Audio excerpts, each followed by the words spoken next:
in 49ers land, they opened up a couple of practice windows for some players, Elijah Mitchell, Aziz Al-Shaair, and Colton McKivitz. And I know 49er fans are very excited. They're looking forward to finally being healthy, right? Like, so obviously there's health and there's reinforcements that's on the up and up in Santa Clara, and that's great. But I know for me, I want to be able to see consistency from this team. And it's great that they got a lot of reinforcements that should help in them being able to execute on the field. But I feel like the main issue with this 49ers team has been more so just how volatile they seem sometimes and being inconsistent. And I just wonder what you think the 49ers should have focused on improving this week. Because I have a few things that I have in mind. What would you say? Well, I feel like the Niners would kind of say that this is sort of their process. They've done it 2 years in a row where they don't really have very strenuous training camp. I mean, compared to the Harbaugh years, they don't play any of their players in preseason. So they try to get to the season healthy, but none of their guys are in real football shape, which is different. And so a lot of injuries early on, a lot of like inconsistent play, and you sort of tread water and you make it to the bye week.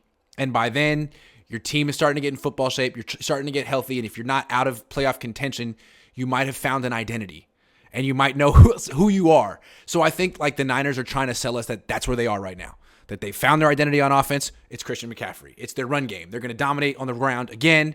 And Elijah Mitchell's coming back. And we'll see, like they did it last year. It's kind of a weird way to go about your season. Like, hey, we're just going to kind of mess around for the first 2 months and hope that we're not like 2-7 like the Raiders. And then our talent will show. Like, we're too good to be bad for that long.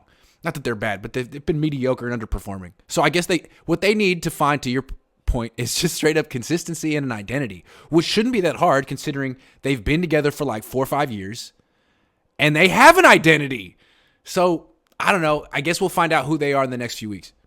That's what's so crazy about this team because, one, it seems like there's so many similarities from this 2022 team to the 2021 season team, right? Obviously after Trey Lance went down and Jimmy Garoppolo took over, there's a lot of similarities from that point on.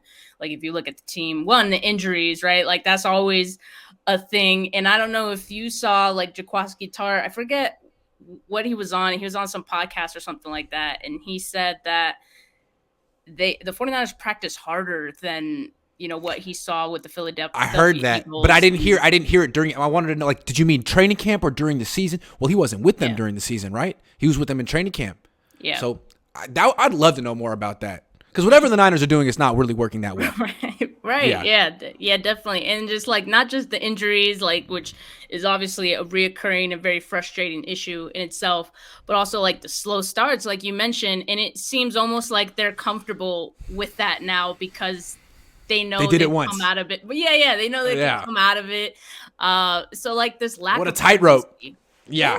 I mean, and then what's crazy too is like they'll win one game and get back to 500 and be like, "See, we're the best." Not like that, but like kind of just like, "See, I guess we've proven ourselves now." Like, no, because you're the team that lost to Denver. Do it again. Do it week after week, like the Seahawks have done 4 weeks in a row. And that's what's so frustrating about it because this team has like all the talent in the world. That a lot of these players you mentioned has been more or less the same team, the core members at least for a few years now. They don't really have a lot of excuses to be dropping the ball, so to speak, as often. They use the coach excuse. They use well, McDaniel's gone and we have a lot of new coaches. Okay, well, you know what? It's it's like week 10 now or whatever it is. Like, figure it out. Yeah. I almost wonder, like, looking at how Kyle Shanahan has kind of handled, like, this adversity throughout the years, it almost feels like he has a very offhands approach to coaching. Like, he kind of leaves it on his players to be grown men and just execute. And if they are not able to do that, he's kind of left scratching his head like, well, I don't know, like... And that's where the lack of I think accountability comes from that we've all kind of seen at this point, right? And to me that's been frustrating, but now it seemed like the players, at least against the Rams, they were able to, lock in and Yeah. focus and things like. So I just wonder that about Kyle Shanahan, that maybe he just trusts his guys to get it done, and for better or for worse, right? I mean, I don't know if that's really the case, but to me that's kind of what it What looked it like. sounds like you're saying to me is that he's not. I'm not putting words in your mouth, but what you're describing is to me someone who's not really comfortable being a leader, which means someone who's not really a head coach. And it seems like what Kyle does is he's kind of like the cool teacher. Yeah, Like, hey, man, call me by my first name. I'm not Mr. Shanahan. I'm Kyle. You want to hang out after class? Cool. Like, let's be friends. But at the end of the day, like, you're not friends. He's your teacher. And there are certain things that he does that bother you. It's like, man, just be the leader of the class. And you take control of yeah, the class. Please. Take control. Use your power. And I think sometimes people with Kyle's like, man, you're not really leading this team. Look at Saleh. Look at McDaniel. Those guys look like they have natural leadership ability, and they show it a lot. Kyle, when you look at Kyle, whenever the camera pans to Kyle mid-game, he's looking at his screen.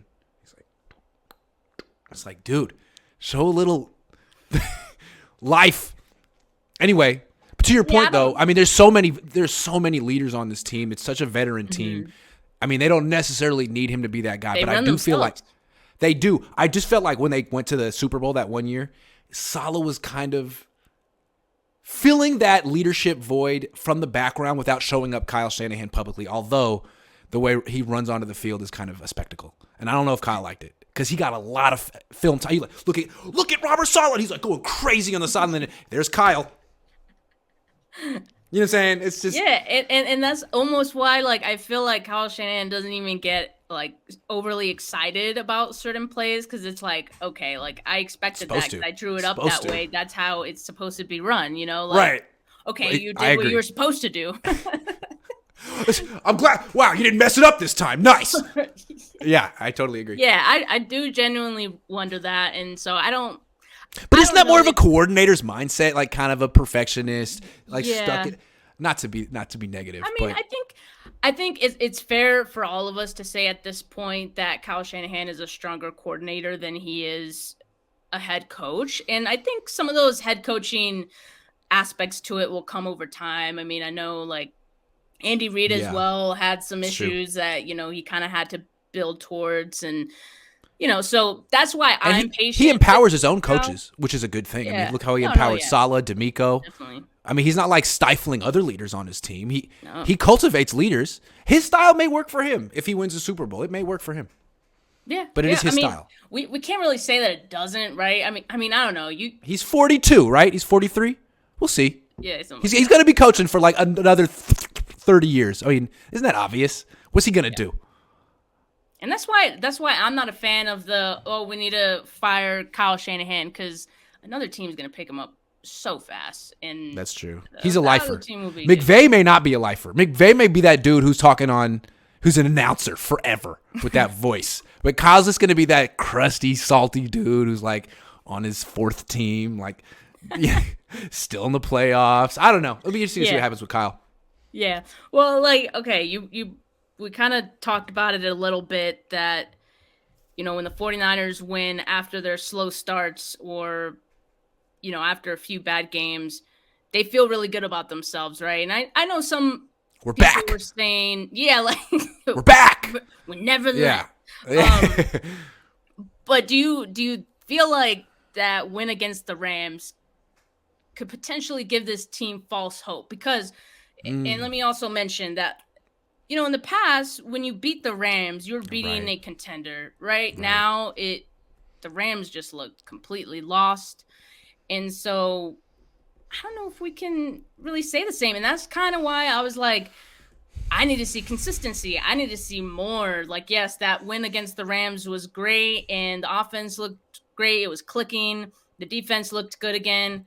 I need to see more, because they've done this to me before. They gaslight you a little bit. They make you think, they've turned things around, and then, again, with a bad performance or something like that. So curious to know what you think. Yeah, the Rams are a false measuring stick, and I feel like the Niners hold up the Rams like they're a measuring. They're not. But I think the Chargers are an interesting game. The Niners are 1-4 outside of the division. They lost to the Falcons by 14.